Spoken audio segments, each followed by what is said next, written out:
Today for post-lunch session, we have with us respected Dr. Varsha Deshpande, Madam. Madam, I welcome you on behalf of UGC HRDC Nagpur and from all the participants of this short-term course. Welcome, Dr. Varsha, ma'am. Thank you so much. It's an honor to introduce, friends, our today's resource person, Dr. Varsha Deshpande. She is currently working as assistant professor in Department of Law of Dr. Ambedkar College, Diksha Bhumi, Nagpur since last 11 years. She has done her graduation and master's degree program in law from RTM Nagpur University, Nagpur.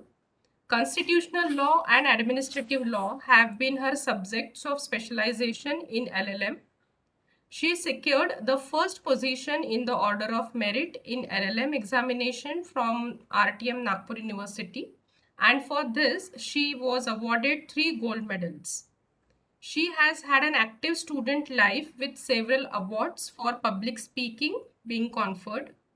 She has been the recipient of Best Student of the Nagpur University Award, the Orator of the Town Award, and many others. Deshpande Madam is invited as a professional master of ceremony for several important functions, and she was specially invited to conduct programs of then Honorable President of India, Her Excellency Srimati Pratibha Patil, His Excellency Dr. APJ Abdul Kalam, the Honorable Governor of Maharashtra, the Chief Minister of Maharashtra, the Chief Justice of India, and many more. Dr. Varsha Madam is also invited as a judge at many debate and elocution competitions, panelist at mock parliament, etc. She has presented papers in many national and international conferences in the themes relating to constitutional law. With this brief introduction, I once again welcome you, Dr. Varsha Madam, and I request you to kindly enlighten the participant on today's topic, that is sexual harassment of women at workplaces. Ma'am, please. Thank you very much, Madam, for that introduction. And thank you very much for UGC HRDC for having me over for this session in the afternoon. इस gender studies programme के सभी participants को I welcome you to this session और I hope कि ये जो session है afternoon session and that too on a subject like sexual harassment of women at work places sounds like a difficult combination, but I hope कि इस session में हम कुछ बेसिक चीज़ें इस विषय पर जान पाएंगे और मैं ये उम्मीद करती हूँ कि इस सेशन के पश्चात both you as well as me will at least have something to think over or something to ponder upon on this particular topic. दोस्तों, इस विषय पे बात करने की शुरुआत करने से पहले एक काइंड ऑफ डिस्क्लेमर आपको देना चाह रही हूँ कि जैसे कि मैडम ने इंट्रोड्यूस किया मुझे कि मैं लॉ के क्षेत्र को बिलोंग करती हूँ और आप सभी जानते हैं कि हमारे देश में जब भी कोई कानून बनता है तो जितना हो सके उतने क्लिष्ट अंग्रेजी भाषा में हमारे सारे कानून बनते हैं।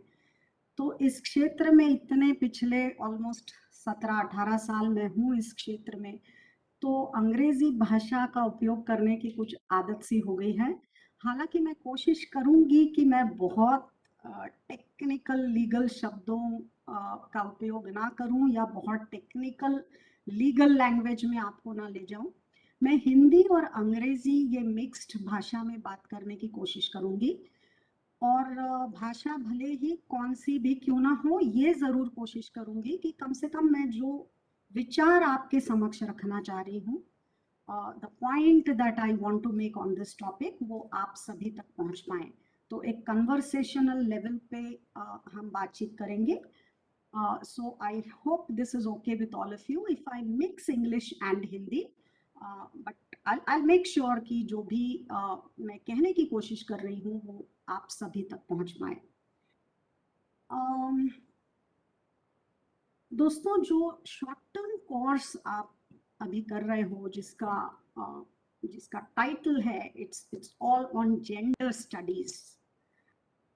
मेरे ख्याल से जिस समय यूजीसी ने ये सजेशन दिया था कि भाई एजुकेशनल इंस्टीट्यूशंस में जेंडर स्टडीज पे कुछ सेशंस लिए जाएं, या हमारे महाविद्यालयों में हमें आजकल काफ़ी हद तक ये मैंडेटरी बन गया है कि इस प्रकार के सेशंस और लेक्चर्स हमारे स्टूडेंट्स के लिए, स्टाफ के लिए, ये हर एकेडमिक सेशन में करना मैंडेटरी बन गया है आज हमारे लिए।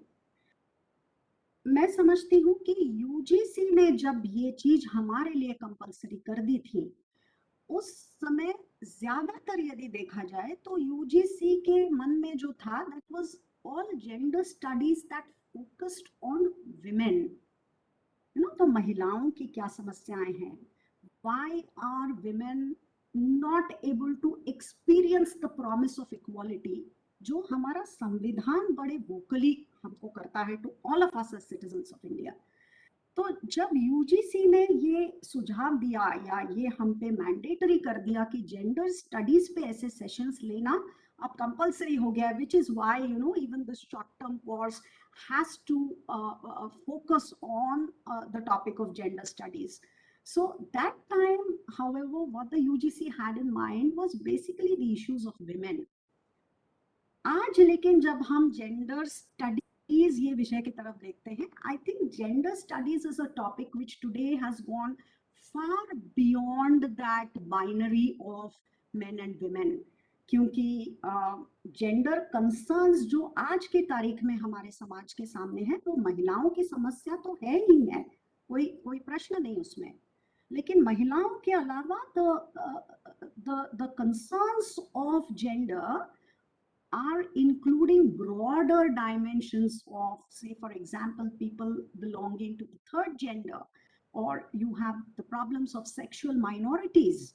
2018 में जो हमारे सुप्रीम कोर्ट ऑफ इंडिया ने जजमेंट्स दिए, by virtue of those judgments today, concerns relating to gender have expanded.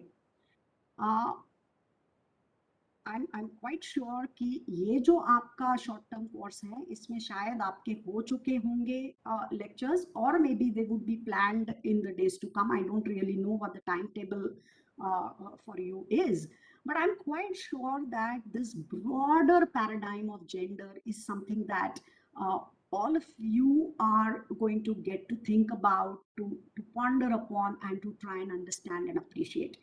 Of course, मेरा जो आज का विषय है, which is sexual harassment of women at workplace, ये विषय somewhere compels me to focus my attention to problems of women. So when I talk about gender in today's session, the major focus, of course, is going to be on women, because the topic given to me as a part of this STC is focusing on the issues of women, and that too on a particular issue, and that's the issue of sexual harassment of women at workplace. So maybe is session ke towards the end of the session, we'll try and talk about how the broader idea of gender, whether it comes within the scope of this particular legislation or not, ये सब सवाल हम देखेंगे towards the end of the session, right? So that's one kind of clarification that I wanted to give you as we start off with this session, that जब हम gender के बारे में बात करते हैं, कम से कम आज के ज़माने में, the contemporary debate on gender does not allow us to confine this subject only to women, but it compels us to look at the broader paradigm now that raises several crucial issues in the context of gender. Well, having said that, coming back to what I need to talk about, आज हम देखते हैं कि in totality sexual harassment of women eight workplace, ये तो एक विषय है ही है जो बहुत महत्वपूर्ण है, और जिसपे हमको बहुत सारा एक्टिविज्म दिखाई देता है आज हर तरफ, right? But at the core of it, if you go to look at it, there is a lot of activism that focuses generally upon women empowerment in general. Okay, आप सभी फील्ड्स में government की policies को देखिए, आप government की schemes को देखिए. So there's a lot of focus that goes into empowerment of women. Okay, महिलाओं को हम सक्षम कैसे बनाएं, इस पे बहुत सारे कानून, बहुत सारे पॉलिसीज का फोकस एम्पावरमेंट ऑफ वुमेन पे रहा है. So I think before we go into looking specifically in the domain of sexual harassment at the workplace and stuff like that, I think when we're talking about this subject, the starting point of our discourse needs to be at a more fundamental level.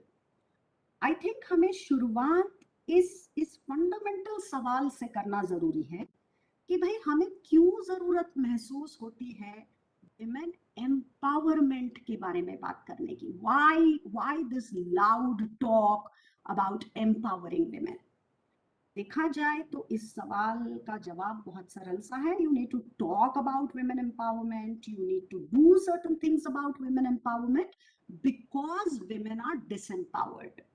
Okay, अब हम थोड़ा सा यदि इसका philosophical understanding develop करने की कोशिश करें तो हिस्टोरिकली हमारे समाज को यदि हम स्टडी करते हैं, we will realise that okay, women have been a part of that segment of the society that has faced a lot of exploitation, that has been vulnerable, और जिनको हमने कभी भी इक्वल प्लेन पे नहीं देखा है at par with the male counterparts. So that has been, you know, the position of women historically.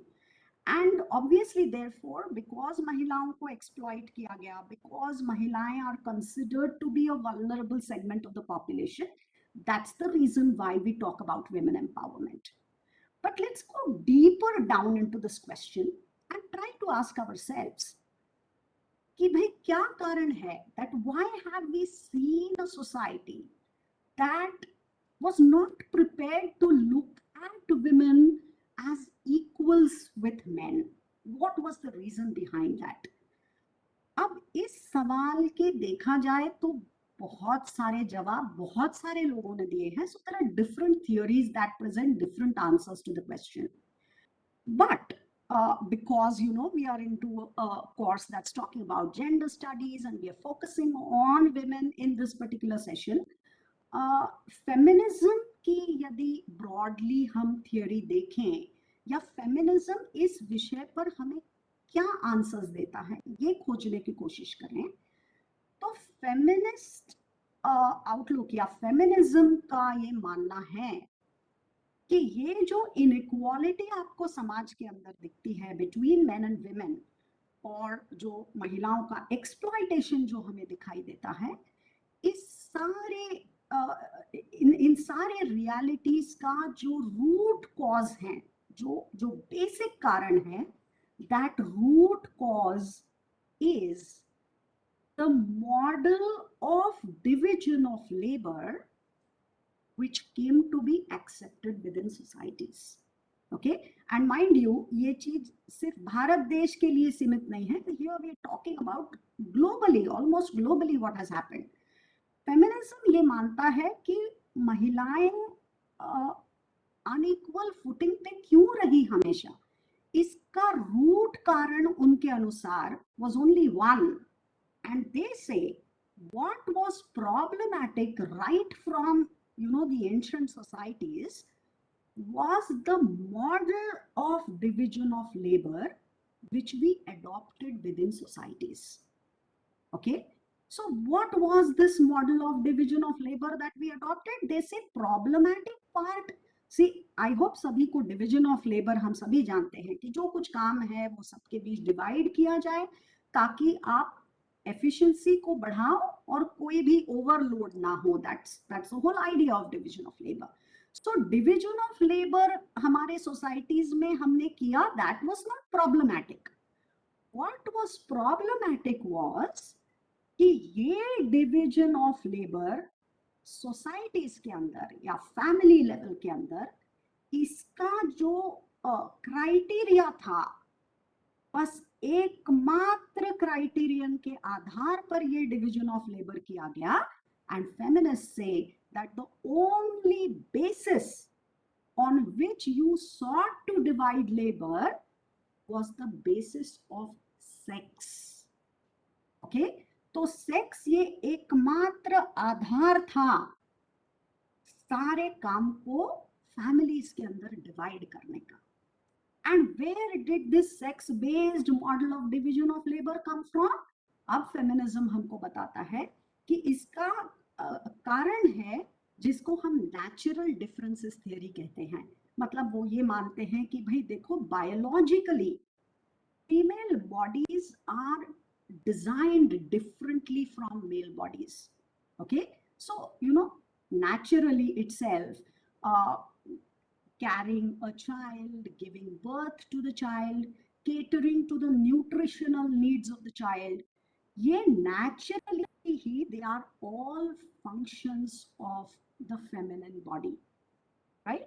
And therefore, you know, even if you don't wish it that way, that's the way it is going to be, because nature ने ये decide किया है, nature ने ये distinction draw किया है और कहा है कि भाई child bearing and child rearing is the function of the female body, right?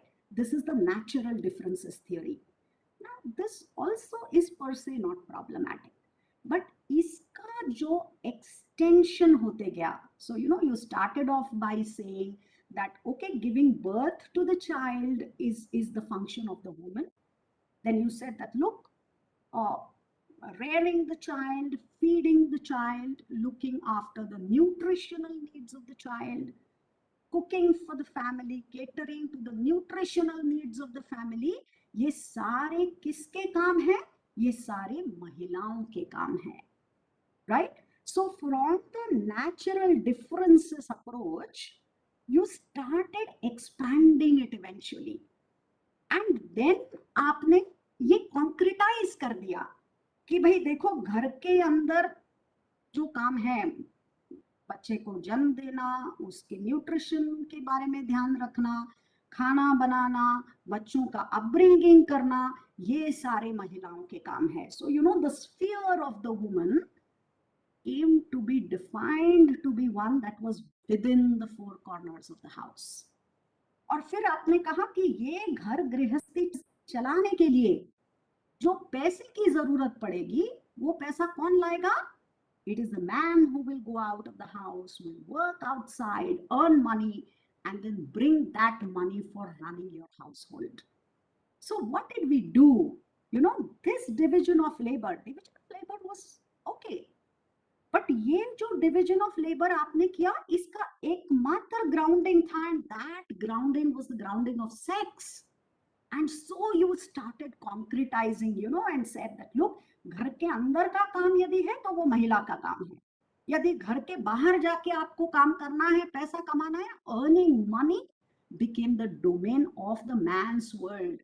So what you ended up doing with these natural differences is you allocated roles within the society based on the singular criterion of sex. Okay, so आपने ये नहीं कहा कि भाई individual interest कहाँ है, individual skills, किसका skill set किस चीज में है, ये सवाल सारे इररिलेवेंट बन गए हमारे लिए. और हमने कहा बस it is to be defined on the basis of sex. So if you are a woman, you have to be confined to the house, you have to develop your skill sets that are needed for working inside the house.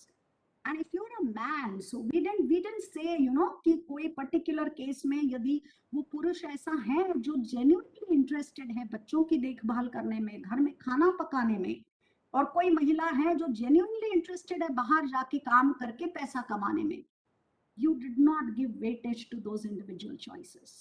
You said, look, you're a man, go out and work and earn money. You're a woman, you're supposed to look after the house. तो ये जो हमने role allocation किया sex के आधार पर, feminism एक ऐसी school of thought है, एक ऐसी थ्योरी है जो ये मानती है कि it is this sex-based division of labor, that was the starting point of women's exploitation. So, when we look at this whole bigger picture, and we try to ask ourselves this question that, I mean, eventually I am going to come down to my core topic of sexual harassment of women at workplace. But I think before we advert our attention to that particular law and that particular statute, we need to look at where does this whole process begin, and क्यों हमें जरूरत पड़ती है कि इस प्रकार के कानून हमारे देश में पास किए जाएं. So I think if we engage into a little philosophical thought about why really exploitation of women, so there's this account feminism. मैं रिक्वेस्ट करती हूँ सारे पार्टिसिपेंट्स को कि प्लीज आपका माइक्रोफोन ऑफ कीजिए. Amol Mende sir, kindly mute yourself. Yes, ma'am. Yes. Please continue. Thank you very much, ma'am. Yeah, so the point I was trying to make is that, ये यदि background हम देखते हैं, तो there is this account that puts before us this picture where we start off by understanding this whole process of women's subjugation. कि क्यों हमारे समाज में हमने देखा कि महिलाएं were at this plane and men were here. Okay, the starting point of all this, they say, lies in the sex-based division of labor, right? So where you make sex the only identifying hallmark about what kind of work I should be doing, right? तो आपने कहा महिला है तो बस यही चीज आपने करना अपेक्षित है. एंड यदि आप पुरुष हैं तो बाहर जाके काम कीजिए, पैसा कमाइए और वो पैसे से घर गृहस्थी चलेगी. Now see, remember this is a natural outcome कि जहां भी आप, wherever you're bringing in money, with money came power. So you have this position that okay, यदि तुम्हारी घर गृहस्थी चल रही है तो वो मेरे बदौलत चल रही है, because I am bringing in the money to run your household. And that is how eventually men started enjoying power over women. हमने ये नेचुरल डिफरेंसेस थियोरी जो थी, जो कहती है कि biologically man and women are different, they are different, nobody disputes that. But इस starting point का जो एक्सपेंशन होते गया, फिर हम धीरे धीरे सोचने लगे कि भाई लड़की है, आगे जाके घर गृहस्थी तो चलानी है इसको, then why spend money on educating her. So the girl child got deprived of education.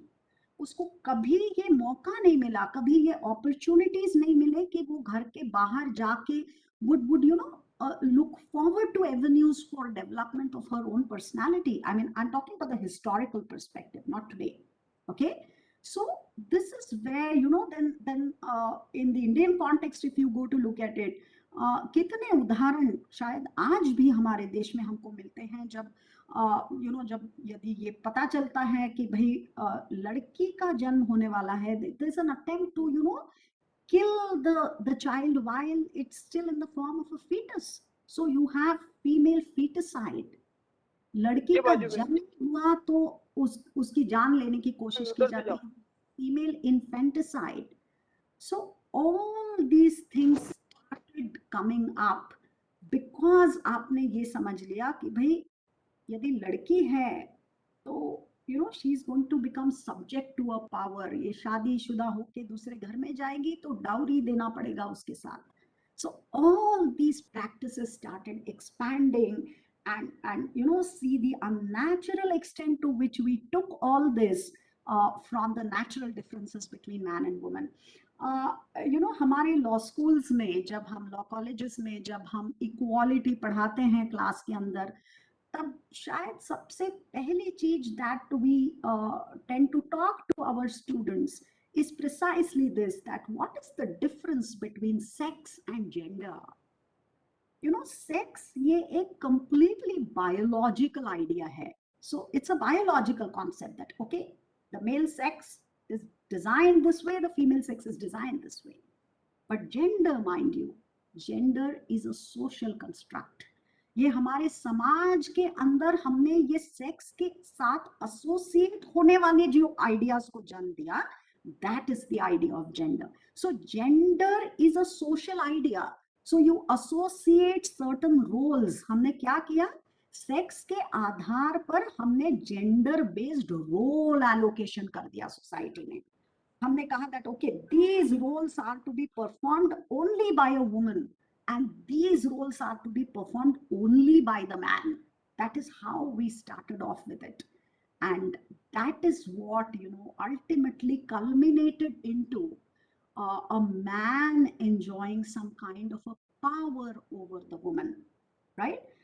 अब ये जो सिनेरियो है that where, you know, the man said that okay, I have a power over you, so I will decide what you wear, I will decide to whom you talk, I will decide what you will cook.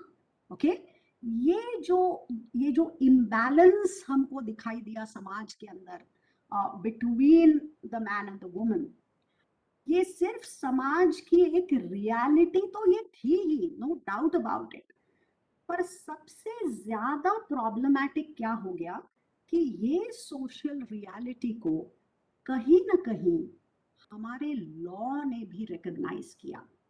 तो हम यदि कानून की तरफ देखते हैं, कुछ examples हमें ऐसे दिखाई देते हैं that you know this social reality about the imbalance between man and woman in terms of power relations, ये imbalance हमारे कानून ने भी recognize किया.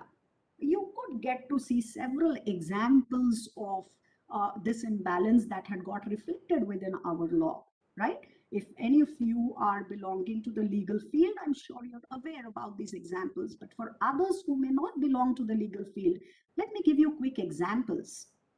See, हमारे कानून के अंदर महिलाओं को तो प्रॉपर्टी में हिस्सा अभी तक, मतलब उस चीज को लेके हमारा हक नहीं था. So law did not recognise women as co-partners with the man until recently. Okay, Indian Succession Act, Hindu Succession Act अभी अभी अमेंड हुआ, जिसके अंतर्गत women can also become co-partners. So women were not given the right to property like the male counterparts were. In fact, to a certain extent, a woman was herself considered to be the property of the man. तो महिलाओं को property में हक तो नहीं था, but महिला खुद was looked upon even by the law to a certain extent as a property of the man. And I think यदि आप एडल्ट्री के संबंध में जो प्रोविजन हमारे पिनल कोड में था उसको यदि देखोगे, this becomes abundantly clear to you that the way the provision relating to adultery is framed within our Indian penal code, it tends to look at the woman as a property of the man. अभी अभी 2018 में हमने वो provision को unconstitutional declare किया, लेकिन कितना हमारा पिनल कोड है ऑफ द ईयर 1860 से लेके 2018 तक हमारे कानून में वही प्रोविजन वैलिड प्रोविजन के तौर पे मौजूद था. So this provision of adultery, you know, what did it say? It said if a man has sexual intercourse with a woman whom he knows to be the wife of another man, it would constitute the offense of adultery. और फिर इस section को एक explanation दिया गया था जिसमें कहा that look, but if the husband of that woman consents to the sexual intercourse, then it is no offense at all. So what does this reduce itself to? It reduces itself to looking at the woman as nothing more than being the property of the man. Okay, so you know, for so many years, इतने सालों तक ये provision हमारे statute book में था और 1860 से लेके 2018 तक it continued to remain a valid provision within our legal system. आप वो प्रोविजन देखिए कानून में जो which says, you know, that who is the natural guardian of a child? The law says the natural guardian of a child is first the father and then the mother. Geeta Hariharan's case. Okay, look at this. It is the mother who carries the child in her womb for 9 long months, goes through all the pain that goes into labor and giving birth to the child, feeds the child, takes care of the child, and then the law comes to you and says, who's the natural guardian of the child? It's first the father and then the mother. Okay, so the point I'm trying to canvas before all of you is कि ये जो social reality थी कि भाई महिलाओं को exploit किया जाए, महिलाएं are not the equals of men, ये सोशल रियलिटी को हमारे कानून ने भी रिकॉग्नाइज किया. So you had a number of laws that accepted, that endorsed the subjugation of women. Okay, and in 1950, a great event happened in our country, and as all of us know, 1950 में भारत का संविधान force में आया. And this संविधान, when it came into force, it made a very vocal promise to the people of this country, and it said that look, equality is a committed idea under this constitution. इस संविधान ने कहा कि इस समाज के अंदर इक्वालिटी को लाना ये इस संविधान का ध्येय है. And when we spoke the language of equality, we meant equality on all fronts, and therefore it included gender equality as well. Okay, तो संविधान जब 1950 में फोर्स में आया, तब इस संविधान ने समानता की बात की. And it gave जो फंडामेंटल राइट्स इस संविधान ने भारत के हर नागरिक को दिए, उनमें से एक बहुत महत्वपूर्ण फंडामेंटल राइट है the right to equality. So on 26th of January 1950, when the Constitution of India comes into force, the Constitution says that this is a constitution which is committed to the idea of equality.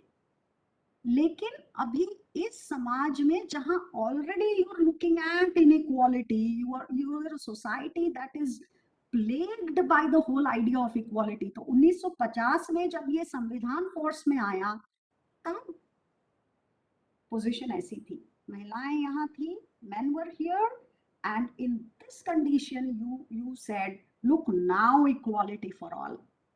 अब ऐसे परिस्थिति में आप equality कर ही नहीं पाओगे, because इनको आपने हमेशा सब कुछ दिया. You give them all opportunities for self development, but you denied those opportunities to this segment of the people for all across. तो अब इस कंडीशन में आप यदि वास्तविकता में इक्वालिटी करना चाहते हो, तो बस यहाँ आके आप बोल दोगे आप plain equality for all. Are you really providing equality for women? Answer is no, because आपने इनको कभी एजुकेशन भी नहीं दिया, कुछ भी नहीं दिया, इनको सब कुछ दिया, और अब आप कहते हो देखो भाई जॉब्स में सबको equality. These will not even be able to compete with these. And therefore we said कि भाई यदि संविधान के अंतर्गत इक्वालिटी का जो प्रॉमिस किया गया है, इक्वालिटी का जो गोल सेट किया गया है, यदि वो सही मायने में हमको इंप्लीमेंट करना है, तो हमको इन्हें कुछ एडिशनल देना पड़ेगा, इनको ऊपर उठा के इनके साथ लाना पड़ेगा, तभी आप वास्तविकता में इक्वालिटी कर पाओगे. Okay, and that is why 1950 के पश्चात आपने इस देश के अंदर देखा कि सरकार ने अनेक प्रकार के कानून बनाए जो महिलाओं के लिए बनाए गए, महिलाओं के एडवांसमेंट के लिए बनाए गए, महिलाओं को बेनिफिशियल ऐसे कानून बनाए गए. Right? So why in a constitution that is committed to the idea of equality, why are we having laws that are focusing only on women? Why are we having laws that are giving additional benefits to women? इसका कारण ये है कि आप ये जो gap समाज में आपने छोड़ दी थी, इसको फिल करने के लिए आपको महिलाओं को कुछ एडिशनल देने की जरूरत महसूस हुई. So you know all that thing that you talk about, maybe whether we are talking about 33% reservation for women or we talking about some special benefits to women, they all fit within this logic कि भाई वास्तविकता में यदि आपको समानता लानी है तो आपको महिलाओं को कुछ एडिशनल देना पड़ेगा. तो हमारे देश में 1950 के बाद यदि आप देखोगे तो महिलाओं को प्रोटेक्शन देने वाले अनेक कानून इस देश में बनाए गए. मतलब if you look at women centric laws that have been made in this country, आप देखोगे दो प्रकार के कानून आपको दिखाई देंगे हमारे लीगल सिस्टम में. एक वो प्रकार के कानून है या वो प्रकार के पॉलिसीज हैं जो महिलाओं को कुछ बेनिफिट्स देने की कोशिश कर रहे हैं. So you know, if you talk about some income tax rebate that's given to working women, or you talk about reservations for women, or you talk about महिलाओं को या लड़कियों के एजुकेशन की फी माफ करना, ये सारे are provisions that are trying to give some additional benefits to women. ये एक प्रकार के कानून हैं. और दूसरे प्रकार के जो कानून हैं वो महिलाओं को कुछ प्रोटेक्शन देने की कोशिश करते हैं, right? So one kind of laws are laws that are conferring some positive benefits on women, and there are some kind of laws that are trying to protect women against different forms of exploitation. So you look at Domestic Violence Act, it is a law that seeks to be protective of women. आप हमारे penal code में देखेंगे एक पूरा chapter उसमें offences against women ऐसा chapter दिखाई देता है आपको. That's also an example of a law that is seen to be protective of women. Okay? और ऐसे प्रकार के जो कानून हैं उन्हीं में से एक कानून है sexual harassment of women at work places, prevention, prohibition and redressal act. Kindly switch off your microphones, all of you, please, so that we don't disturb each other, right? Yeah, so one of such laws that seeks to be protective of women. तो जब हम Sexual Harassment Act की तरफ देखते हैं, we have to understand that this is a law that is trying to be protective of women. Okay, so it belongs to the second category. Like I was trying to tell you, two kinds of laws: one which confers certain benefits on women, and so those are positive benefits that are conferred on women, and there are some that are trying to be protective of women. So Sexual Harassment Act is primarily an act that is seeking to be protective of women. Okay, so here I'm coming down to actually talking to you now about sexual harassment of women at workplace and how the whole legal regime has evolved in India. जो sexual harassment of women at workplace इस पे concentrate करता है, right? But because you look at the statute as a part of the gender justice movement in the country, I think that preliminary, thinking about why and how women's exploitation really happened, and why do you need to really talk about gender equality, that becomes a kind of a necessary thing that we must ponder on. Right.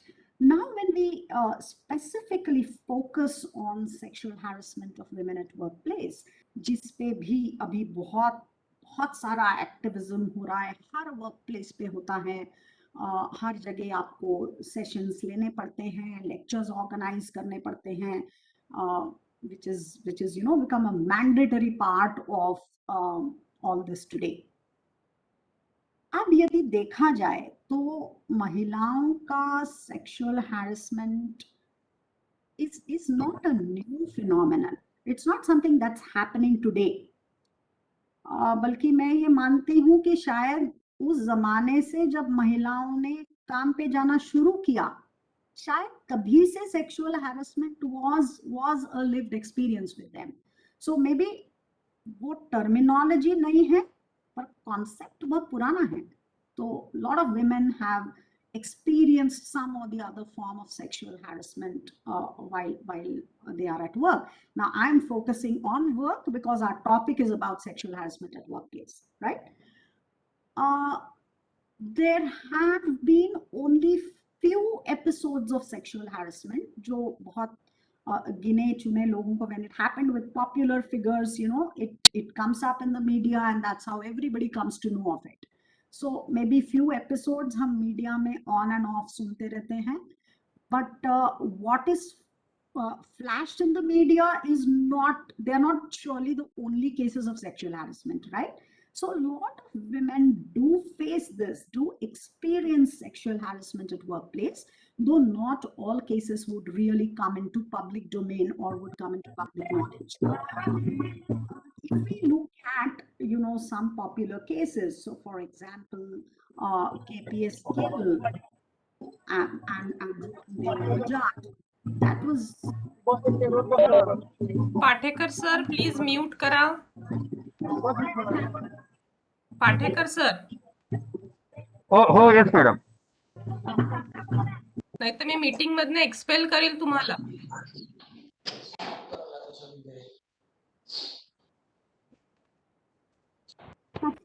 So the point I'm trying to make is that there were few cases which became very popular. So you know, look at that old case of the IPS officer Gill, or you look at Justice Ganguly of the Supreme Court of India, जिनके against उनके intern एक complaint किया था, where she made complaints charging him of certain acts of sexual harassment, which is not to say that you know, these charges were all proved against all of them, but these were some cases that we came to know simply because the media made a big story of it.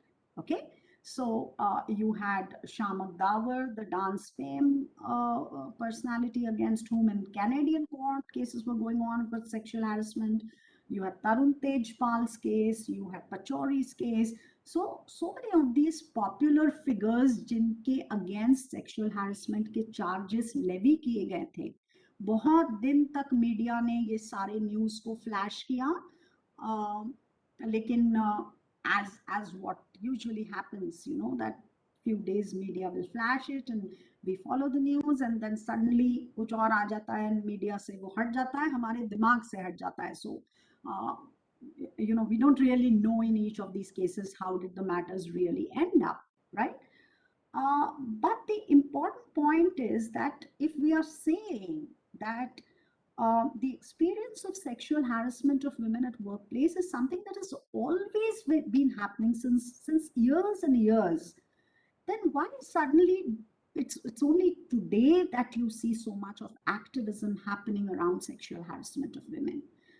I think by now all of us know that the starting point of this whole story lies in the year 1997, with the Supreme Court of India deciding one very popular case, which is Vishakha versus the state of Rajasthan, जो आज हम में से सभी को मालूम है, at least ये केस का नाम हमें मालूम है, क्योंकि ये कानून आने के पहले हम इसको विशाखा समिति कहते थे. बहुत जगह पे, you know, the cell to deal with all this used to be called as Vishakha Samiti.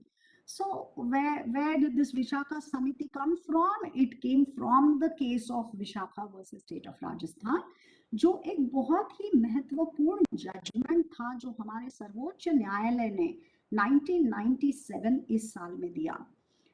Now, you know what exactly happened in Vishakha was that this was a story about a woman who was attached to the Women and Child Welfare Department of the state of Rajasthan, and the state of Rajasthan had taken to had you know, put it on its agenda to create mass awareness against child marriages in the state of Rajasthan. तो राजस्थान एक ऐसा state है हमारे देश में जहां काफी हद तक आज भी you do see things like child marriages and female infanticide and all these things happening. And this was a really activist woman who these were a group of people who carried out almost a door-to-door campaign. जो सबसे remote villages थे Rajasthan state में, वहाँ door to door जाके they interacted with people and tried to create this awareness against child marriages in the state of Rajasthan. And ये activism के कारण, ये जो इनका काम था under the initiative of this woman, it got a kind of massive success, you know. So they tried to prevent a number of child marriages from happening, and in one of such episodes, this activism of the woman really angered some of the elite male members in a community in Rajasthan. उन्होंने इस महिला को बहुत धमकाने की कोशिश की कि भाई आप ये सब काम बंद कीजिए. And then when she refused to do that, what happened was one day जब वो रूटीनली अपने काम के लिए जब घर से निकली, she was picked up from there, taken to a secluded place and was subjected to a brutal gang rape. Okay? अब ये गैंग रेप होने के पश्चात this event angered all the feminist organizations in the country. And like what nowadays when Nirbhaya happened, for example, you see people coming doing those candle lights and candle marches on the streets and stuff like that. तो ये होने के बाद भी you saw a lot of different segments of the society that were outraged at what happened. अब इनमें से ये जो सारे फेमिनिस्ट ऑर्गेनाइजेशंस थे, इनमें से ही एक एनजीओ था जिसका नाम था विशाखा. ये एनजीओ ने सुप्रीम कोर्ट ऑफ इंडिया में एक जनहित याचिका को फाइल किया. A public interest litigation was filed by Vishakha before the Supreme Court. Now remember, Vishakha had got nothing to do with the criminal matter which was there in the court. क्योंकि जब ये gang rape हुआ, उसके पश्चात जैसे कि routinely होता है, क्रिमिनल कोर्ट में केस गई. There was a very tedious and embarrassing trial that happened before the criminal court, and that trial ended up saying that look, हमारे पास enough evidence नहीं है against any of those 7 or 8 men who were charged, and so nobody was convicted in the case, right? Now this is what had angered a lot of feminist organizations in the country. लेकिन ये जो PIL supreme court of India के सामने file हुई थी, it was a PIL under Article 32 of the Constitution, जहां इस NGO ने सुप्रीम कोर्ट के सामने क्या बताने का प्रयास किया. ये जनहित याचिका के द्वारा ये एनजीओ विशाखा सर्वोच्च न्यायालय को ये बताने की कोशिश कर रही थी कि it said that look, what is this deplorable situation in which women in India are living even today. कि आज भी मतलब ये था, this was a case of 1997, right? So this NGO tells the court कि भाई आज भी हमारे देश में ऐसा कोई भी कॉम्प्रिहेंसिव कानून नहीं है अस्तित्व में which focuses on the sexual harassment of women at workplaces.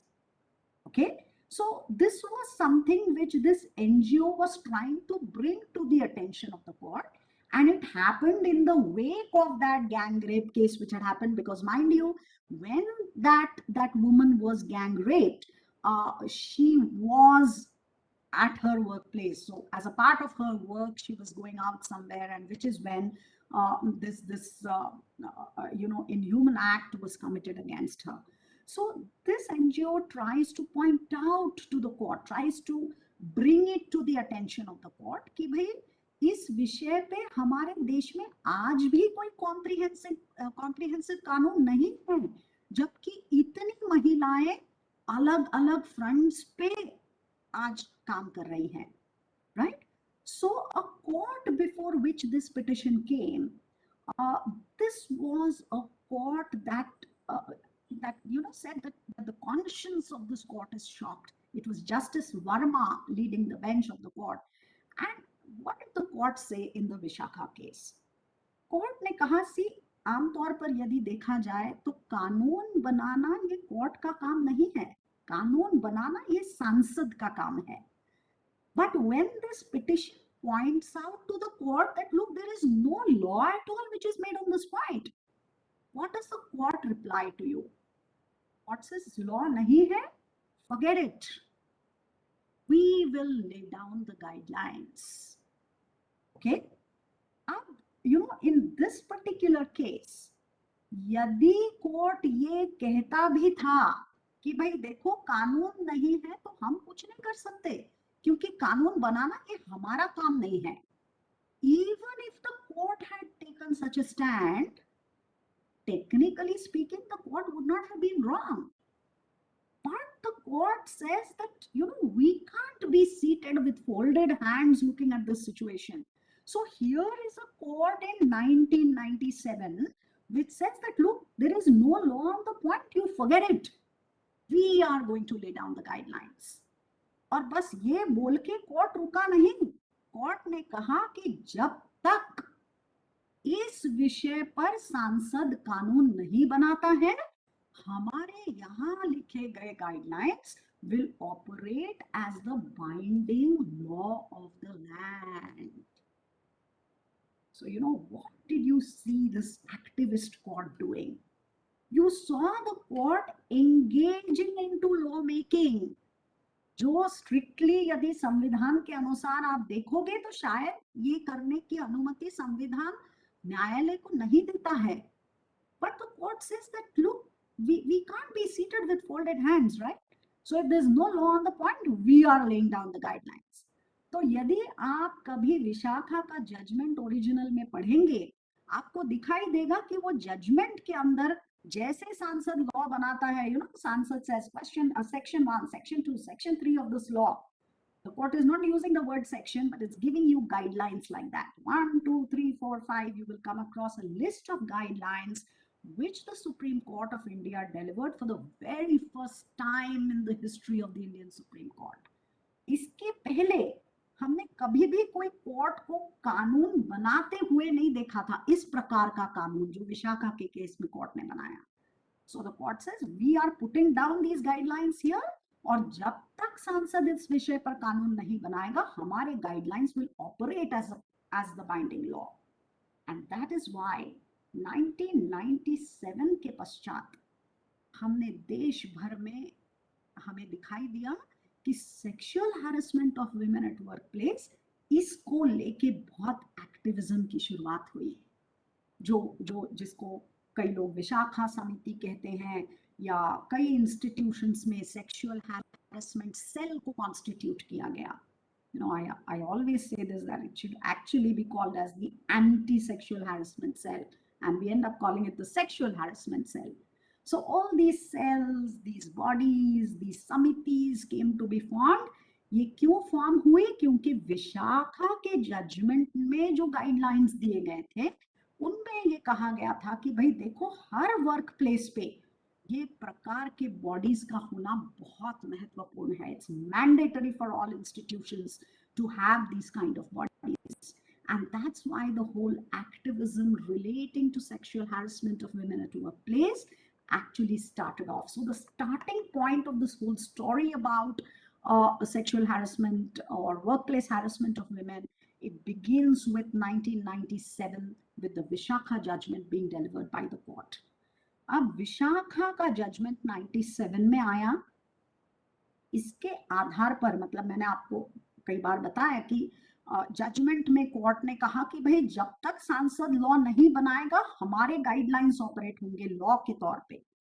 अब ये गाइडलाइंस 1997 से 2013 तक जारी रहे, क्योंकि 2013 साल में हमारे सांसद ने विशाखा गाइडलाइंस के अनुसार उसको एक बेसिक फाउंडेशन मानते हुए कुछ चीजों में ऑफ कोर्स बदलाव किया गया है, पर उसको फाउंडेशन मानते हुए 2013 साल में हमारे सांसद ने ये कानून बनाया, which is called as the sexual harassment of women at workplace prevention prohibition and redressal act of 2013। मतलब 2013 में जब ये कानून आया तब विशाखा गाइडलाइंस चले गए, वो गाइडलाइंस की जगह ये कानून आया। 23 अप्रैल 2013 से ये कानून हमारे देश में लागू हुआ। ओके, और अब ये कानून को यदि आप देखोगे, if you look at the law पर से, you will realize that there are two things in the law that you come across, two objectives of the law that you come across. पहला ऑब्जेक्टिव है prevention and prohibition of sexual harassment at work place. मतलब कोई भी work place पे sexual harassment हो ही नहीं, इसके लिए हमें प्रयास करना जरूरी है। So the first focus of the statute is towards ensuring the creation of an environment that does not tolerate sexual harassment at all. तो ऐसे केसेस हो ही ना कैंपस पे या कोई भी वर्क प्लेस पे, इसके लिए प्रयास जो हमें करना है उसके बारे में there is, I mean, that is one objective of the law. And the second objective is कि ये सारी कोशिश करने के बावजूद यदि सेक्सुअल हैरेसमेंट के केसेस होते हैं कोई वर्क प्लेस पे, तो उसके लिए क्या किया जाए। So redressal mechanism is the second objective of the law, right. तो यदि 2013 साल का ये कानून आप देखेंगे तो आपको ये दो चीजें महत्वपूर्ण तौर पे दिखाई देगी उस लॉ के अंदर, कि प्रिवेंशन प्रोहिबिशन की तरफ फोकस करने वाला लॉ है, और यदि इसके बावजूद कोई केसेस होते हैं सेक्सुअल हैरेसमेंट के, तो उसके लिए क्या मैकेनिज्म ये लॉ के अंदर प्रोवाइड किया गया है, इस पे फोकस है। So these are the two things that the law of 2013 focuses on, right. So 97 to 2013 you have the Vishakha guidelines. 2013 में ये कानून आया और विशाखा गाइडलाइंस चले गए, उनके जगह what it got replaced by was the 2013 law, right? और अब आपके और मेरे लिए जो रेलेवेंट चीज है, because you and me both of us are into higher education institutions, हमारे लिए ये 2013 का जो जनरल कानून है उसके आधार पर यूजीसी ने रेगुलेशन बनाया 2015 में, जो एजुकेशन हायर एजुकेशन इंस्टीट्यूशंस को लागू होता है। So you know, if you ask the position with regard to you and me about what is it that you know governs us in this particular domain, we are governed basically by the 2013 act and more specifically by the 2015 UGC regulations. Okay, so that is how it is for you and me who are in the field of higher education in India today, right? अब यदि हम 2013 के कानून की तरफ देखें तो the 2013 law, as I told you, it's first focus is prevention and prohibition. तो सेक्सुअल हैरेसमेंट होना ही नहीं चाहिए, इसके लिए क्या प्रयास किया गया है। so you know, this law mandates all of us into all educational institutions to take different steps. तो zero tolerance policy towards sexual harassment declare करना जरूरी है। फिर आपकी वो इंटरनल कंप्लेंट्स कमिटी, तो वो जो सेक्सुअल हैरेसमेंट सेल जिसको हम पहले कहते थे, that gets replaced by the internal complaints committee under the 2013 act. तो इसको कॉन्स्टिट्यूट करना जरूरी बन गया है। एंड इस कमेटी के जो मेंबर्स हैं, apart along with their telephone numbers, इसके प्रोमिनेंट जगह पे डिस्प्लेज होना जरूरी है। तो आपको आपके कॉलेज के अंदर प्रोमिनेंट प्लेस पे वो कमेटी का कॉन्स्टिट्यूशन कॉम्पोजिशन पूरा देना पड़ता है। प्रोस्पेक्टस के अंदर ये डिक्लेयर करना पड़ता है that we are an institute that does not tolerate sexual harassment of women at workplace. Notice boards पे अलग अलग आप डिस्प्ले कर सकते हैं अलग अलग पैम्पलेट्स को। अवेयरनेस प्रोग्राम्स को ऑर्गेनाइज करना कंपलसरी हो गया है। सेंसिटाइजेशन प्रोग्राम्स लेना जरूरी है दोनों सेगमेंट्स के लिए, टीचर्स के लिए अलग, स्टूडेंट्स के लिए अलग। यूजीसी ने भी ये मैंडेटरी कर दिया है आज, which is the core reason why you have to tolerate my lecture today, because now that UGC makes it mandatory to have sessions that address on sexual harassment statute, right? So these are all policies towards prevention and prohibition. So you develop that awareness amongst people, you educate them about this particular issue. That's the whole idea, right? The second focus जो इस law का है वो बहुत महत्वपूर्ण है, and that's about redressal mechanism. Okay, तो यदि ये सब करने के बावजूद आपको दिखाई देता है कि कोई केसेस हो रहे हैं आपके कैंपस पे सेक्सुअल हैरेसमेंट को लेके, तो उस महिला ने क्या, वो महिला क्या कर सकती है, right? Just give me a minute please. Sorry. So what does the statute talk about this? The statute, mind you, provides for okay, one minute, I'm sorry for this. Before I go to the redressal mechanism, there are two important things actually that I want to bring your attention to in the law. Okay, so I want to bring your attention to how does this law actually define sexual harassment. Okay, तो मैं बहुत technically इसमें नहीं जाऊंगी, but हाँ मैं जरूर आपको अवगत कराना चाहती हूँ about how does the law look at the whole idea of sexual harassment, how does it define a workplace, how does it define an employee. Okay, अब यदि सेक्सुअल हैरेसमेंट की डेफिनेशन आप देखें तो कानून ने एक बहुत ही ब्रॉड पद्धति से सेक्सुअल हैरेसमेंट ये शब्द को डिफाइन किया है. अब ये एक थोड़ा बहुत ड्रॉबैक होता है कानून का कि जब भी आप लॉ के द्वारा कोई प्रॉब्लम को डील करने की कोशिश करते हो तो उस लॉ में you have to engage into defining the whole idea, because law ultimately is all a game of words. So how does the law seek to define the concept of sexual harassment? Now here, just for about 1 or 2 minutes, I'd like to share a presentation. I just want you to see the definition.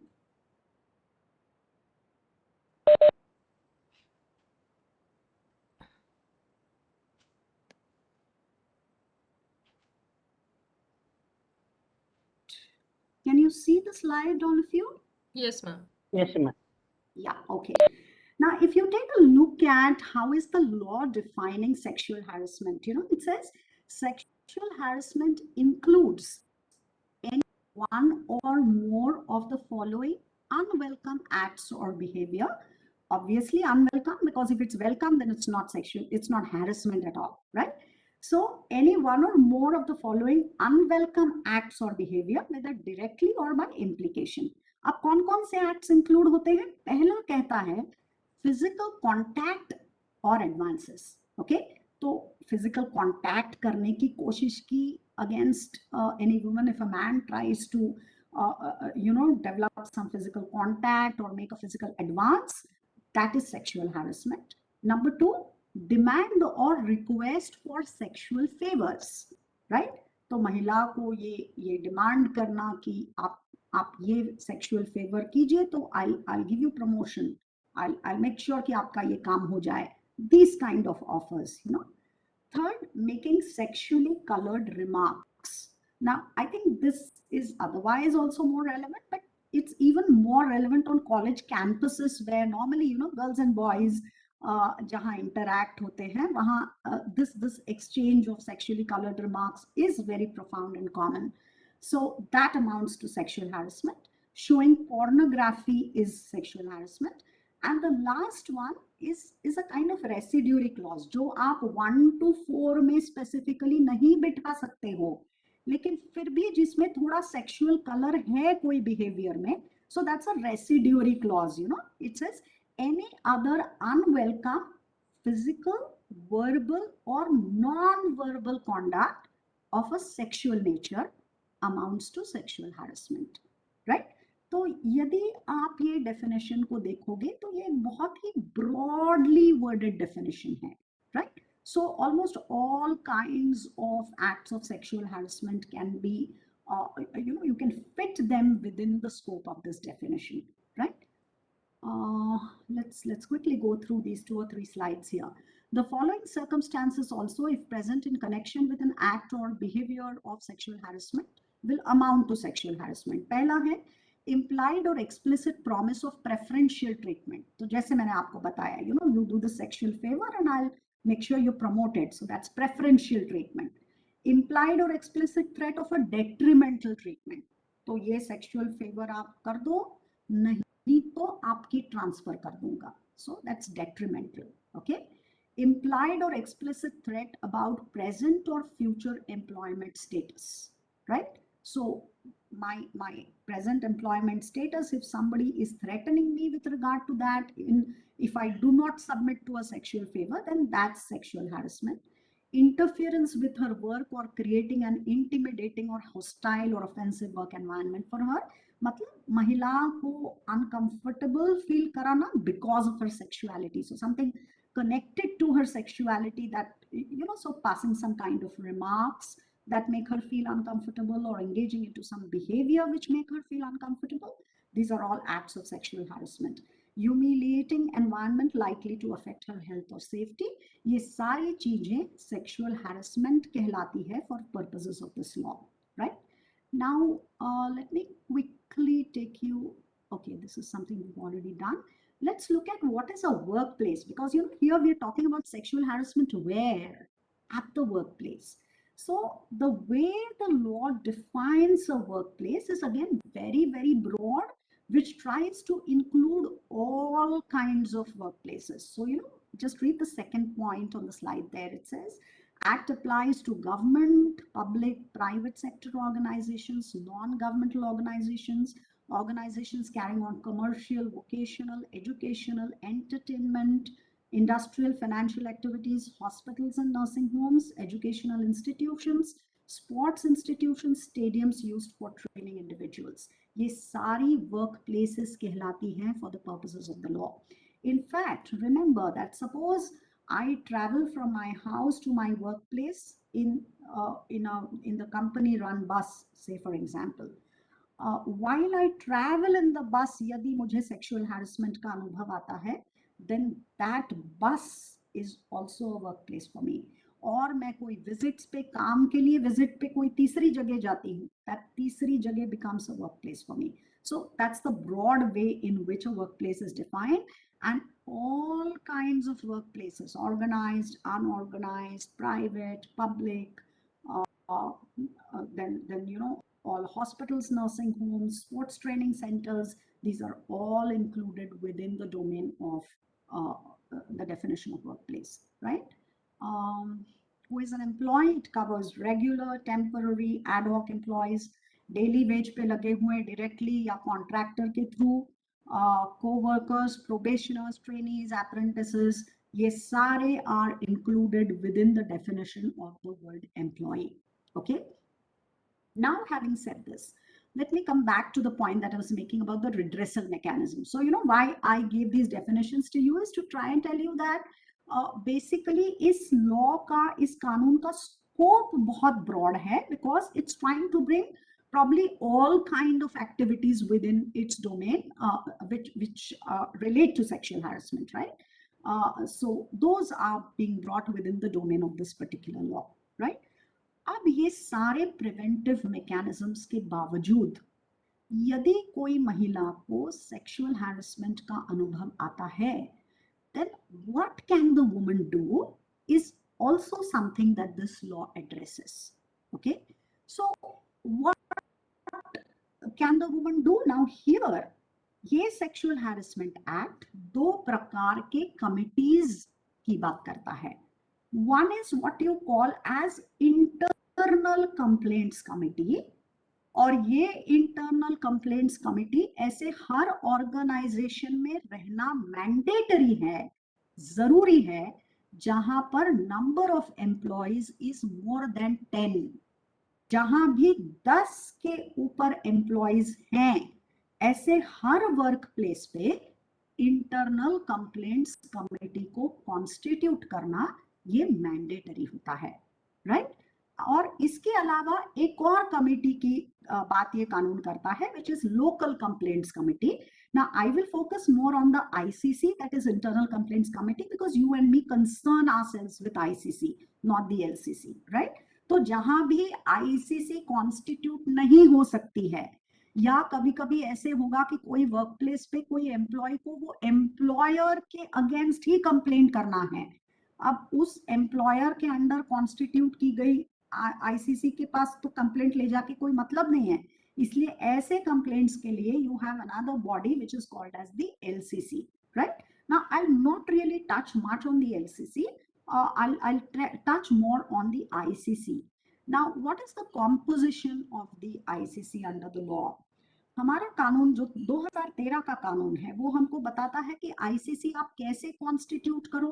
One presiding officer who has to be necessarily a woman, not less than 2 other members from the employees who are either feminism की तरफ झुकते हुए हैं या social work वाले हैं या कानून की जानकारी रखते हैं, ऐसे लोगों में से at least 2 employees and 1 member from an NGO which is not a part of the workplace, so that's an outside member. और ये composition में at least 1/2 of the total number of members have to be women. Now this is the ICC composition तो जो 2013 का statute हमको देता है. Now more particularly for you and me what applies is 2015 के UGC guidelines जो हमको बताते हैं. अब उसके अनुसार जो आईसीसी का कॉम्पोजिशन है, it looks somewhat like this. So you have one presiding officer who is a senior level woman employee. तो हमारे इसमें एसोसिएट प्रोफेसर एंड अपवर्ड वाली कोई भी महिला can become the presiding officer of the ICC. Plus you have 2 members from the teaching and minimum 2 from the non-teaching staff who have experience in working for women's cause, social work or legal knowledge. 3 students who are elected through democratic processes from UG, PG, PhD programs, and 1 member, outside member from an NGO committed to this cause. And here again, you have the condition that at least 1/2 of the members must be women. Okay. Now, this is what the composition of our ICCs into our respective educational institutions looks like. So if you look at the overall composition, आपको दिखाई देगा कि इसमें हर segment को representation देने की कोशिश की है. So you have a senior level woman presiding officer, you have members of the teaching staff, the non-teaching staff, you have members from the students as well, student community as well, plus outside member भी कोई NGO से connected outside member को भी आपको इस committee में रखना जरूरी होता है, right? So this is with regard to the composition. अब ये आईसीसी को हर इंस्टीट्यूट में बनाना ये मैंडेटरी होता है and it's got a term of 3 years. Every 3 years you need to reconstitute the ICC. Now when you have an ICC, as I already told you before, you need to make display of who are on the committee, what are the numbers on which they are accessible, so that this becomes comes within the awareness of all stakeholders on campus. अब जब यदि कोई महिला को यदि sexual harassment का अनुभव आता है, what can the woman do? Now the law says कि उस महिला ने एक रिटन कंप्लेंट आईसीसी के पास करना जरूरी है. And normally speaking, the time period that is given for that is the time period of, okay, let me just, yeah, incident of sexual harassment takes place, then within 30 days, a written complaint to the internal complaints committee. This is generally extendable to 3 months as well. And in fact, even more than that, if a reasonable cause for the delay has been shown, right? तो ICC के पास writing में एक complaint उस महिला ने करना जरूरी है. यदि वो महिला खुद से रिटन कंप्लेंट नहीं कर सकती है तो उसको असिस्टेंस प्रोवाइड करने की जिम्मेदारी भी आईसीसी पे डाली गई है, right? Then what does the ICC do? It receives the complaint, gives a copy of the complaint to the person against whom the complaint has been raised. उस respondent को complaint की copy मिलने के 10 दिन में अपना रिप्लाई आईसीसी को देना जरूरी है, राइट? नाउ कंप्लेंट की आईसीसी के पास, रेस्पोंडेंट को कॉपी दी, रेस्पोंडेंट ने रिप्लाई अपना पेश किया, right? Now, normally this is the stage at which the inquiry before the ICC starts. Now, one thing which I actually forgot to tell you in the beginning is, by and large, यदि आप देखो तो ये Sexual Harassment Act is more of a civil piece of law. It's not primarily a criminal law, okay? So it tries to deal with sexual harassment through civil mechanisms, right? So here जो 2013 का कानून है वो हमको बताता है कि एक कंसिलिएशन प्रोसीडिंग्स नाम का भी एक प्रोसीडिंग है बिफोर इंक्वायरी कमेंसेस, ओके? कि यदि मैंने कंप्लेंट डाल दी as a woman, I already put the complaint and then I feel that okay, I don't want to take this matter ahead. Now the woman can make a request for conciliation. So she would agree to take back the complaint or request the ICC not to go ahead with the complaint. But remember, this conciliation proceeding under the act can be initiated only and only at the choice of the woman. The man cannot make an appeal for conciliation, okay? So woman, after she's put in a complaint, she can go in for conciliation proceedings. इसके दो ही conditions हैं. Number one, conciliation will always be only at the choice of the woman, and number two, monetary consideration पे conciliation नहीं किया जाएगा.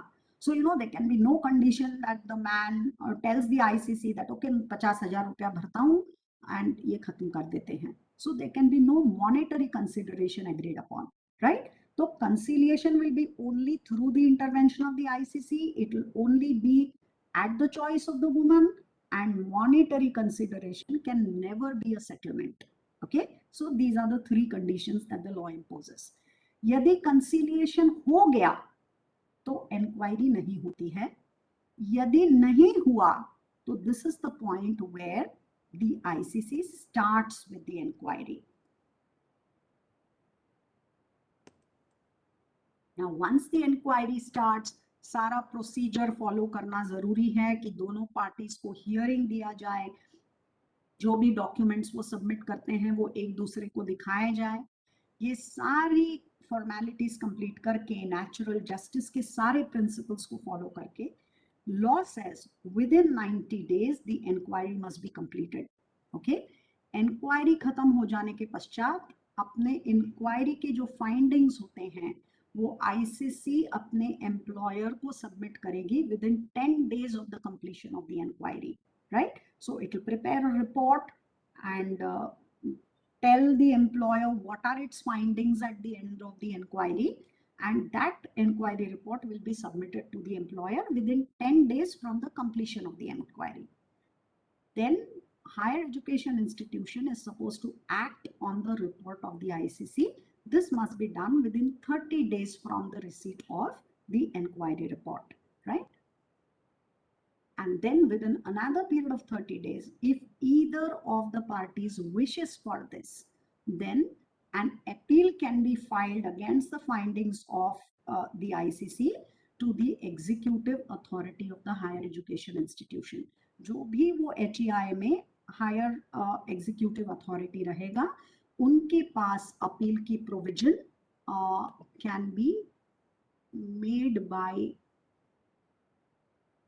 either of the two parties. 1 minute, I'm a little caught up here. How do I stop sharing, madam? Madam, top left corner you will see stop sharing in orange color. Left top corner. Top corner. On your computer screen, ma'am, just keep your cursor towards your webcam. Okay. Thank you so much. I got that. Yeah, thank you. Right. So, this all in all is the kind of procedure that the law is providing for dealing with a complaint relating to sexual harassment. Okay, so ICC primarily is the body that is empowered under the law to look after these kind of complaints. And suppose at the end of the inquiry ये finding पे आती है ICC कि भाई वो जो भी पुरुष है जिसके अगेंस्ट कंप्लेंट किया गया है, that person is guilty of sexual harassment, then that is treated to be a misconduct in service, और जो भी सर्विस रूल्स एप्लीकेबल हैं हमारे लिए, उस सर्विस रूल्स के अनुसार punishment is to be given. So if the finding is that it is a minor misconduct, तो minor misconduct के लिए जो भी punishments है, maybe holding back an increment or whatever it is, that kind of a punishment can be given. But if the finding is of a major misconduct, then major penalty can also be inflicted, which also includes termination of service. Okay, because for major misconduct there are a range of penal actions that can be taken, one of which is also termination from service, right? तो जो भी finding होगा ICC का, उसके अनुसार उसको major या minor misconduct के तौर पे देखा जाएगा. So sexual harassment is basically looked upon as a misconduct in service under the statute. That's why I said it's by and large a civil law, not a criminal law. Okay, and then the person would be dealt with. यदि ये students के बीच है, because हमारे 2015 के regulations operate vis-a-vis students as well.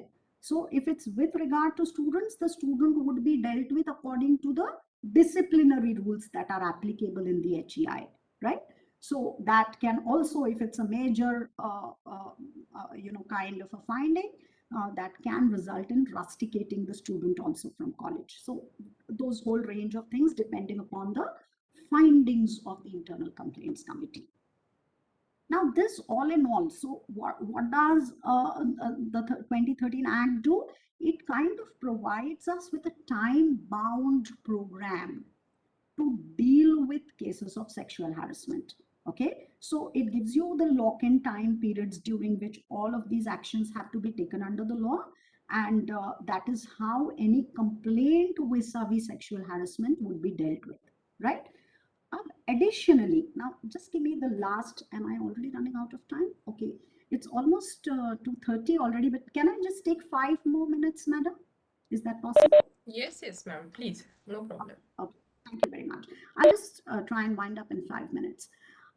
Now, additionally, apart from the 2013 Act, which no doubt applies to you and me, 2013 साल में ही हमारा Indian penal code भी अमेंड हुआ, जो हमारा बेसिक क्रिमिनल लॉ है, और उसमें एक प्रोविजन को ऐड किया गया which makes sexual harassment an offense punishable under the criminal law. Okay, तो जब भी सेक्सुअल हैरेसमेंट का कोई इंसिडेंट होता है, तो लॉ मुझे बताता है कि मैं there are two options open to me. I can file a complaint to the ICC at my workplace and access this whole procedure that we spoke about. But over and above this, I can also file a complaint under the criminal law. But when I file a complaint under that particular provision of the Indian Penal Code, obviously it's not something that happens into our college campus. That is done as, so it's the police to whom you would file an FIR, making a complaint under that particular section of the Penal Code, right? So remember, over and above the civil proceedings, that criminal provision of the IPC is something that I can, access in case an incident of sexual harassment is something that I face. Okay, so all in all, ये सारे discussion से हमें ये जरूर पता चलता है कि आज की तारीख में हमारे देश में sexual harassment of women at workplace is something that's being taken very seriously.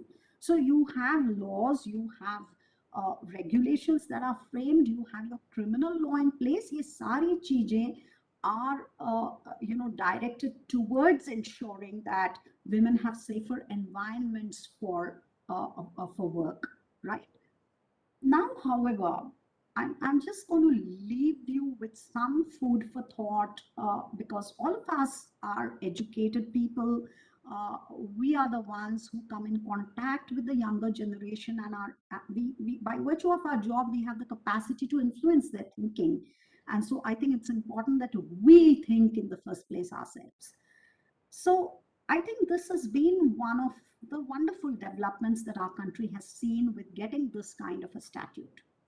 However, personal level पे जब मैं इस स्टैट्यूट को एनालाइज करने की कोशिश करती हूँ तो मैं खुद, now these are my personal opinions, you can obviously differ, but I at least want you to think about it. मैं ये मानती हूँ कि कुछ थोड़ी प्रॉब्लमैटिक चीजें हैं इस लॉ में। सबसे पहला प्रॉब्लमैटिक पार्ट ये है, जब हम आज की तारीख में ये कानून की तरफ देखते हैं, the biggest problematic part is that this law is not a gender neutral law. Okay, it's not gender neutral. It is very heavily pro women in character. Okay, because obviously the intention of the law itself was to protect women against instances of sexual harassment. But I think आज के contemporary period में ये statute will not really be truly sufficing, or it's not a kind of a complete statute, for the simple reason that firstly it is caught up between the gender binary of a man and a woman. It does not look beyond that at all, right? Secondly, the law is not taking into contemplation reverse complaints, in the sense that it's the in major part what is the law contemplating is a complaint of sexual harassment which will be filed by a woman against the man. But can a man file a complaint against a woman for sexual harassment is something which the law per se is silent on. Because आप यदि title देखोगे वो law का, it talks about sexual harassment of women at workplace. And there's no way that a reverse situation can be contemplated, which is why I said that the law not being gender neutral is in a way a problematic part of the statute. क्योंकि आज हम एक ऐसे दौर पे खड़े हैं जब हमारे संसद के अंदर डिबेट जो हो रहा है या जो लाइन ऑफ थिंकिंग सामने आ रहा है, वो that line of thinking is suggesting that even rape का offense gender neutral करना चाहिए. Now, if you're going that far arguing about these kind of things in the present times, I think a law needs to be broad-based to take into contemplation all kind of possible situations. Homosexuality को decriminalize कर देने के बाद, you could have n number of examples where it is the man who wants to raise a complaint of being sexually harassed. So those situations are not within the contemplation of the statute. Thankfully, UGC का जो 2015 का guideline है, that is operating both ways. But the 2013 law per se does not contemplate those kind of situations. That is one problematic part. The second kind of problematic part जो हमको empirically थोड़ा बहुत, I wouldn't say the situation is very dominant, but somewhere within your society you are starting to see the trends of misuse of these kind of legislations. Okay, जैसे मैंने शुरुआत में कहा कि भाई बहुत सारे कानून बने हैं आज महिलाओं को प्रोटेक्ट करने के लिए, अब कहीं थोड़ा बहुत इसकी अभी भी सिर्फ शुरुआत है. we are not a society that has got plagued with that problem. इसकी शुरुआत है, इसीलिए आज का ही सही वक्त है कि आप और मैं इस पे सीरियसनेस से सोचें. आज हमें कईयों सेगमेंट्स में ये दिखाई देता है कि ये प्रकार के जो ब्लैंकेट लॉज बनाए जाते हैं, I call them blanket laws because they are kind of so blinded with the zeal of protecting a particular segment, in this case that segment is women, that we tend to somewhere ignore that these kind of statutes can become weapons for misuse. And that's why I'll once again draw your attention to the broad-based definition of sexual harassment, which I spoke to you about. वो definition को आप देखोगे तो आपको समझ में आएगा कि हर प्रकार का act can that has a sexual color can be brought within the scope of this definition. Now, as a woman, if suppose today I decide that I want to ruin the career of my male colleague, it's not very difficult for me to do that by misusing the law, right? I'm not, please don't misunderstand me. I am not standing here for a position or to make an argument that women are not in need of protection through law. They are definitely in need of protection through law even today. But the sadder part of our society somewhere is कि जो महिलाओं को ये प्रकार के कानून की वास्तविकता में जरूरत होती है, उनको पता भी नहीं होता है कि ये प्रकार के कानून हैं.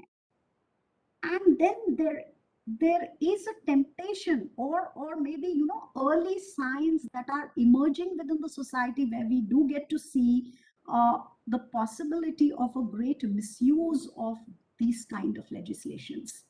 And that's the reason why I think you and me, as teachers to our young students, as second parents to our young students, need to appropriately educate the young generation of this country to tell them, just as we need to tell a girl that, these laws are there for your protection. She needs to be aware, no doubt.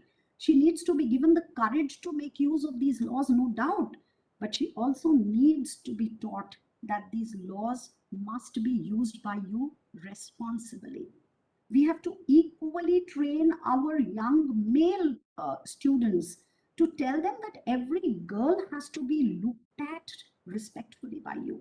And I think, therefore, that whenever we organize these kind of sensitization programs, it is pretty much foolish to say कि sexual harassment of women है तो बस लड़कियों के लिए ये session low. That's not the way it is. Men also have to be educated about what does the law say, how does it seek to deal with this, and more importantly, we need to teach our younger generation that yes, if you do need the law, have the courage to make use of it right now, so that 20-25 साल बाद जो Me Too movements हुई, you would not have that kind of a thing happening 25 years after the incident. So teach them that you must have the courage to use it, but use it very, very responsibly and use it genuinely.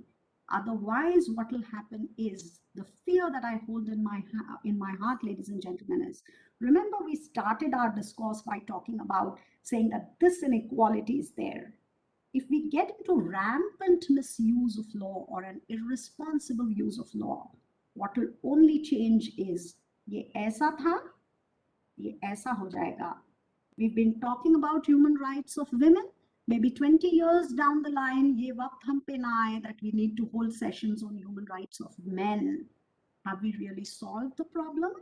We've not. We've only substituted it with another problem. So my only appeal at the end of this session, ladies and gentlemen, is that we have to remember that no problem in the society can ever be remedied only through passing laws. हम सिर्फ कानून बना के समाज के हर problem से deal नहीं कर सकते हैं, क्योंकि लॉ का सबसे बड़ा ड्रॉबैक है that law depends for its effective enforcement on agencies that are outside its own control. And that's the reason why I believe you and me getting into sessions like this should ponder upon it and think of the greatly influential role that we can play with the younger generation of the country today. Thank you very much, all of you, for being patient audience to me, and thank you for having me over.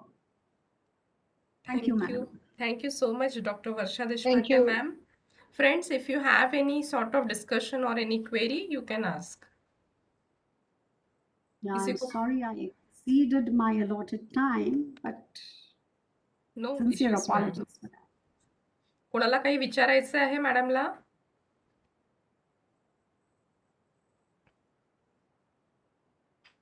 Wonderful session. Very well delivered, Varsha madam. Good as usual. Thank you so much, Adira ma'am. Thank you so much. So on behalf of all the participants, I extend my hearty thanks to Dr. Varsha Deshpande ma'am for your wonderful and very informative session. Though it is in somewhat technical, but you have explained it very nicely and in very simplified language. Thank you so much, ma'am. Thank you very much. Thank Thanks a lot to the participants as well. Thank you. Thank you all the participants. This is for our today's sessions. See you tomorrow. I'll leave the meeting, ma'am. Yes, you I'll can, leave ma'am. the meeting. Yeah, Thank you very much. sure.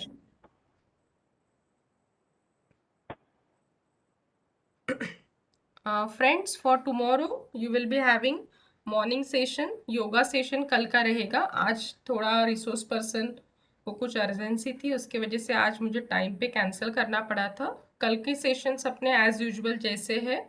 सुबह 7 बजे yoga session, then 11 o'clock next gender sensitisation, and tomorrow you will be having another session. जैसे कल अपन ने 2:30 का session लिया था, वैसे अपना कल भी रहेगा 2:30 का सेशन. तो कल अपने टोटल 4 सेशंस रहेंगे. सुबह 7 बजे, then 11 o'clock, then 1 PM and 2:30.